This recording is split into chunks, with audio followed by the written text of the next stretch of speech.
Welcome to Kasao, Mukono district in central Uganda. Here, Mariam Nabatanzi is like any other woman if you walked past her. But get to her home and you may be forgiven for thinking this is the boarding section of a school. Nabatanzi is 39 years old and has mothered 44 children already. 38 are alive today. You heard right, 44 children, all delivered normally. Everything here is done massively with near military precision. 22 kilograms of maize or corn flour, 7 kilograms of beans, 2.5 kilograms of sugar. That's the daily feed for this humongous family. I lost count of how many breads they ate. I'm in the middle of a huge operation, feeding operation. It's like a military operation. Feeding bread and porridge, that is for breakfast, to 24 kids out of the 38. It's just unbelievable. I can't tell who is who. I just wonder how the mom does it. They've just finished now, just been serving bread and porridge, and some guys were coming back for a second take. Their mom could recognize and say, "You just come for a double," but some would actually get away with it. It's quite an interesting, extraordinary family, I should say. Question is, how did this all begin for Nabatanzi? First, she was married off too young, aged 13, and started having children immediately. In my heart, I wish to have 6 children. I gave birth 4 times, and on each occasion, I had twins. 8 children were more than what I had bargained for. I went to hospital to ask the doctors to stop me from having babies. The doctors carried out tests and said it would be risking my life if they stopped me. I was too fertile to stop. I went back home and conceived quintuplets. 5 children at once and then 2 times more. With 23 kids, I thought it was too much and I went back to hospital, but the doctors said they couldn't stop me without risking death. I was pretty healthy, having natural births. Gynecologists say it's possible to be this fertile, although not commonplace. But once you have these many children, my question then is, how hard is it to name these children? We both break into a bout of laughter.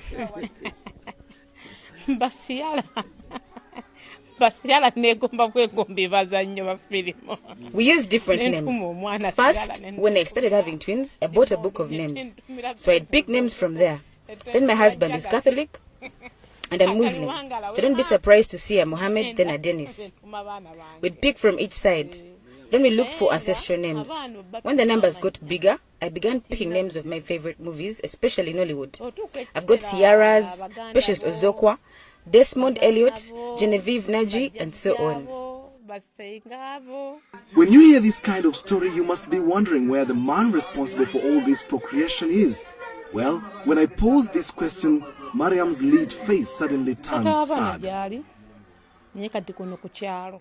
I have had to put up with a lot. He's tortured me so much. He abused me, beat me up sometimes, and threatened to kill me once. He pays no school fees, nor does he even know what we survive on. Unashamedly, he comes and eats what he didn't leave home. He's not part of these children's lives. Where we are now, I bought with my own money and from doing little jobs here and there. He was in utter shock to learn I'd bought and built this place. Our biggest challenge is looking after these children with an absentee father, foremost of which is school fees and feeding the children.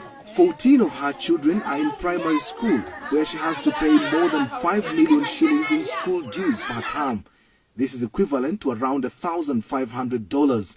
Another 10 children are in secondary school. Some have been forced to drop out of school as the bill spirals out of control. Her dream is to educate all her children so that they may get a better life, not like what she's been through.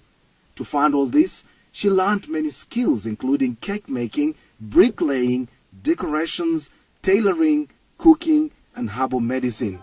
She hates having to beg. There's no end to Mariam Nabatanzi's story. It's powerful, it's captivating. Yet somehow, I have to find a way to say goodbye.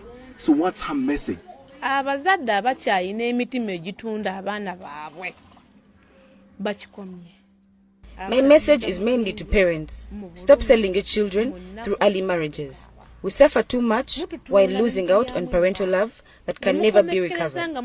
Secondly, To the mothers, do not desert your children as you walk out of marriage. Whatever the case, stick to and with your children. I strongly feel that had my mother not left me, my father would not have married me off young. To the men, please shoulder your responsibilities. Don't leave it to the women. A man puts up a shop for you and they imagine all is sorted.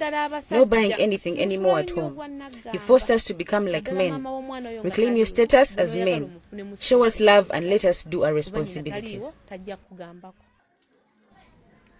It's hard to hold back my own tears knowing so many examples of what she's referring to. Mariam only sleeps for a maximum of 5 hours a day. The rest of her day is dedicated to the children. It would have been good to know what her neighbors make of her, but time wasn't on my side. But don't be surprised if she's declared the woman with the most number of children in the world from one man. Kasim Kaira, Azam News, Kasao, Uganda.